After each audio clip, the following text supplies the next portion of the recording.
If you believe some riders, chain drive bikes are a royal pain in the ass. You're always lubing or adjusting or replacing the chain, usually at the least convenient moments.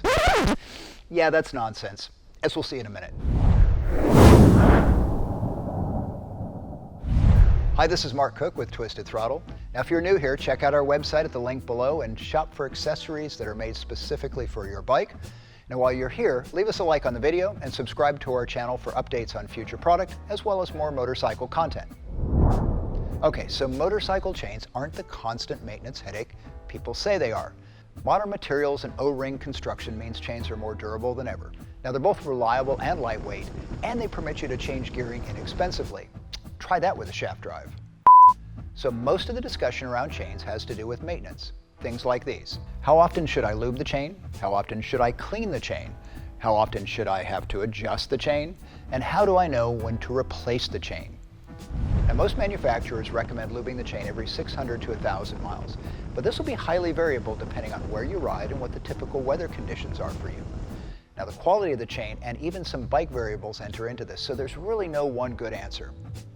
The point is, if the chain looks dry or rusty, you've let it go for too long. But if the chain is a goopy, oily mess, you're doing it too often or using too much chain lube. The entire point here is to protect the chain from corrosion and to keep the O-rings from drying out. Okay, so here are a few tips from the pros for chain maintenance. Try to lube the chain when it's dry and clean. Obviously, you don't want to put chain lube over dirt. Lube the chain when it's warm. The O-rings are more pliable this way and it works better. Lubricate the inner portion of the chain where the rollers meet the sprockets only. Lube will naturally be flung outward, so there's no need to put lube on the outer surfaces to begin with. Use only enough chain lube or chain wax for a thin, continuous layer. Too much is definitely not better. It just makes a mess and it attracts dirt, which means more wear. Now, an auto luber like a Scott oiler can eliminate all of these steps, and it's really a good investment. Now, the most common question has to do with cleaning. Most manufacturers recommend common kerosene applied with a brush. Now, kerosene is still available at most home improvement centers, and it works to break down the chain lube but won't damage the O-rings. You can also use WD-40 in a pinch, and there are commercial chain cleaners available as well. Whatever you do, avoid using any harsh chemicals. Now, when you're done cleaning, be sure to let the chain dry thoroughly before you try replacing the lubricant. Overnight in a dry environment is just fine. The point is you want the lube to stay on your newly cleaned chain. Okay, so how about adjusting? Depending on your bike, your chain may require adjustments frequently or rarely. It really all depends. It's common to have chains require more and more frequent adjustments as they become worn out. So if your chain has more than 10 or 15,000 miles on it, you might want to start watching for signs of stretching.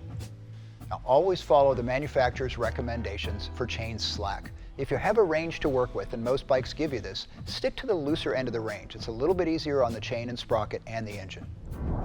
All right, so when do you replace the chain? There are a few things to look for when you're making this decision. Number one, is it really noisy? If it is, that's evidence of internal friction, and it's time for the chain to go.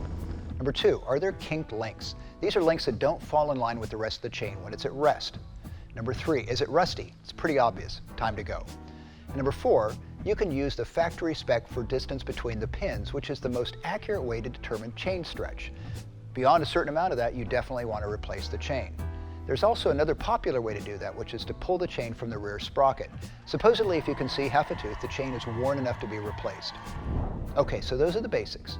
Hit us with other chain-related questions in the comment area below. We'll do our best to answer them in a future video. And thanks for watching.